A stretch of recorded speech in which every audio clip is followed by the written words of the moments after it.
Relation with his wife.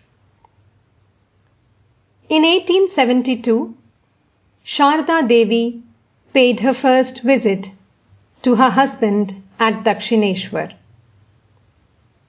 4 years earlier, she had seen him at Kamarpukur and had tasted the bliss of his divine company.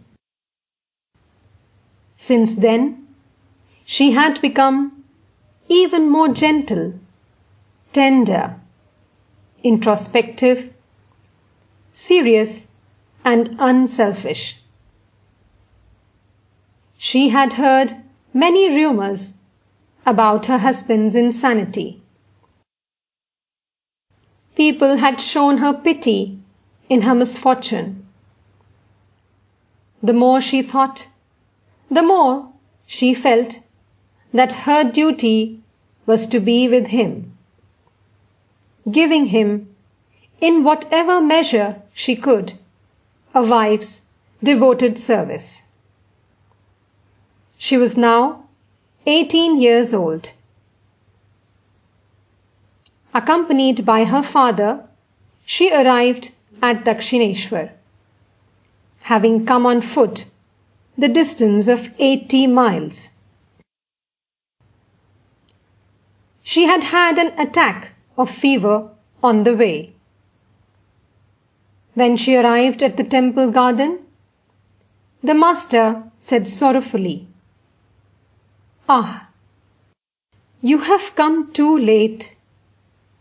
My Mathur is no longer here to look after you." Mathur had passed away the previous year. The master took up the duty of instructing his young wife, and this included everything from housekeeping to the knowledge of Brahman. He taught her how to trim a lamp, how to behave toward people according to their differing temperaments, and how to conduct herself before visitors. He instructed her in the mysteries of spiritual life, prayer, meditation, japa, deep contemplation, and samadhi. The first lesson that Sharda Devi received was, God is everybody's beloved, just as the moon is dear to every child. Everyone has the same right to pray to him. Out of his grace, he reveals himself to all who call upon him. You too will see him if you but pray to him. Totapuri, coming to know of the master's marriage, had once remarked, "What does it matter? He alone is firmly established in the knowledge of Brahman, who can adhere to his spirit of discrimination and renunciation, even while living with his wife. He alone has attained the supreme illumination, who can look on man and woman alike as Brahman." A man with the idea of sex may be a good aspirant, but he is still far from the goal. Sri Ramakrishna and his wife lived together at Dakshineshwar, but their minds always soared above the worldly plane.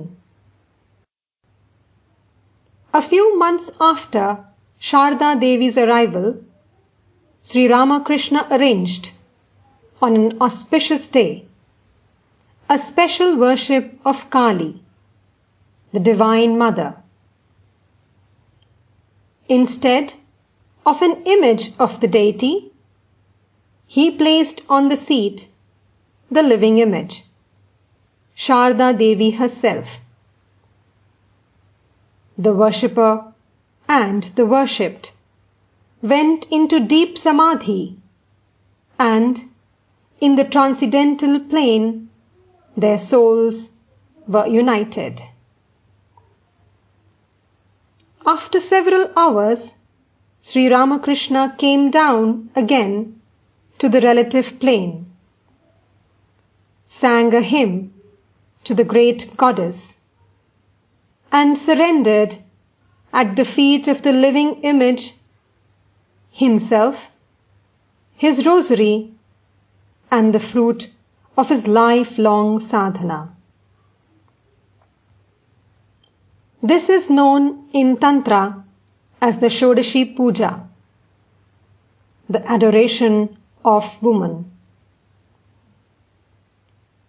Sri Ramakrishna realized the significance of the great statement of the Upanishad. O Lord, Thou art the woman, Thou art the man, Thou art the boy, Thou art the girl,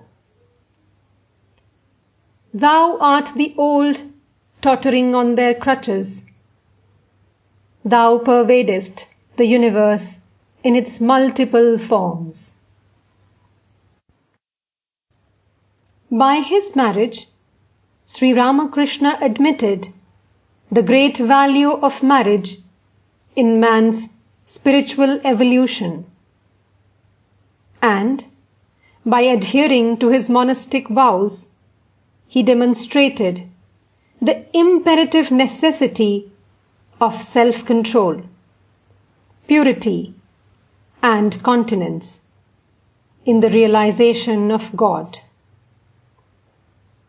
By his unique spiritual relationship with his wife, he proved that husband and wife can live together as spiritual companions. Thus, his life is a synthesis of the ways of life of the householder and the monk.